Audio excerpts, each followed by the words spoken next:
লালগোলায় হুমায়ুন কবিরের আত্মীয়ের স্কুল বাড়ি লজ বাজেয়াপ্ত। হুমায়ুন কবিরের মেয়ের শ্বশুর বাড়ির সম্পত্তি বাজেয়াপ্ত।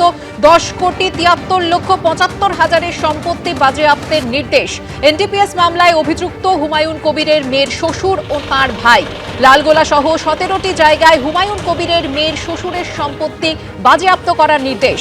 লালগোলায় হুমায়ুন কবিরের আত্মীয়ের স্কুল বাড়ি লজ বাজেয়াপ্ত করার নির্দেশ, যেখানে 10,73,75,000 সম্পত্তি রয়েছে। হুমায়ুন কবিরের মেয়ের শ্বশুর বাড়ির সম্পত্তি। এনডিপিএস মামলায় অভিযুক্ত হুমায়ুন কবিরের মেয়ের শ্বশুর এবং তাঁর ভাই। লালগোলা সহ মোট 17টি জায়গায় হুমায়ুন কবিরের মেয়ের শ্বশুরের সম্পত্তি রয়েছে, যা বাজেয়াপ্ত করার নির্দেশ দেওয়া হয়েছে। পুলিশ সুপারের তরফ থেকে জানানো হয়েছে যে সীমান্তবর্তী এলাকায় মাদকের কারবারে সম্পত্তি করলেই বাজেয়াপ্ত, আগামী দিনেও এ ধরনের বাজেয়াপ্ত করা হবে। এ নিয়ে কি জানিয়েছেন হুমায়ুন কবির, দেখুন। হুমায়ুন কবিরকে সরাসরি পলিটিক্যালি মোকাবেলা করতে পারছেন না রাজ্য সরকার বা পুলিশ মন্ত্রী মমতা বন্দ্যোপাধ্যায়। তিনার মুর্শিদাবাদের পুলিশ পিডির পুলিশ সুপার কে সানিরাজ সাহেব থাকতেই এটা 2 মাস আগে থেকেই চক্রান্ত। আমি যখন সাসপেন্ড হই তারপরে থেকে এর মোকাবেলা আমরা করব। আর কতদিন এই ক্ষমতা থাকে সেটাও আমরা দেখব।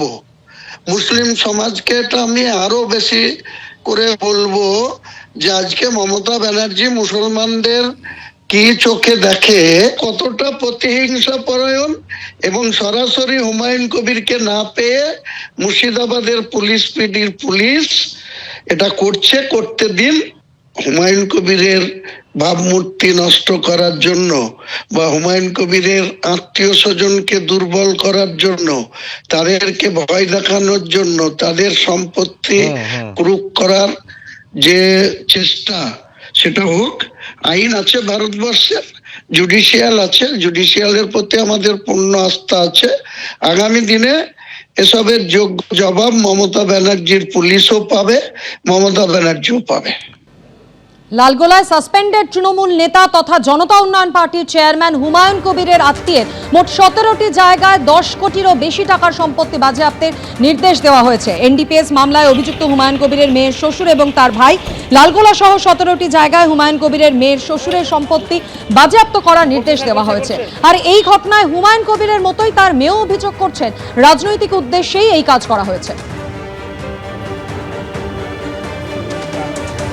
তো বাবার জন্য, বাবার ওপর দুশ্মনী বের করার জন্য এটা মমতা ব্যানার্জি লোক করছেন। যেহেতু বাবার ওপরে কিছু করতে পারছেন না, তাই মেয়ে শ্বশুর বাড়িতে আঘাত করলে তো বাবার আঘাত হবেই, সেই জন্য এরকম করছে। না, আগে থেকে না, যখন থেকে পার্টি চেঞ্জ হলো, বাবা নতুন জনতা উন্নয়ন পার্টির চেয়ারম্যান নিজে হলো, তখন থেকে এই যে এইসব কিছুর পর থেকেই হয়েছে শুরু, তার আগে থেকে না।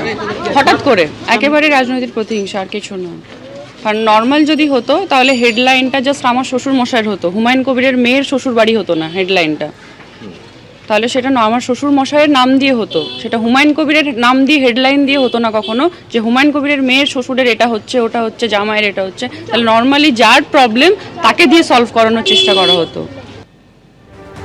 হুমায়ুন কবিরের মেয়ের শ্বশুর বাড়ির 10,73,75,000 সম্পত্তি বাজেয়াপ্ত করার নির্দেশ পেল পুলিশ, এবং লালগোলা সহ 17টি জায়গায় হুমায়ুন কবিরের মেয়ের শ্বশুরের সম্পত্তি যা রয়েছে তা বাজেয়াপ্ত করার নির্দেশ দেওয়া হয়েছে। এনডিপিএস মামলায় অভিযুক্ত সাসপেন্ডেড তৃণমূল বিধায়কের মেয়ের শ্বশুর এবং তাঁর ভাই। তৃণমূল মুখপাত্র কুণাল ঘোষ এ নিয়ে কি বলছেন, দেখুন।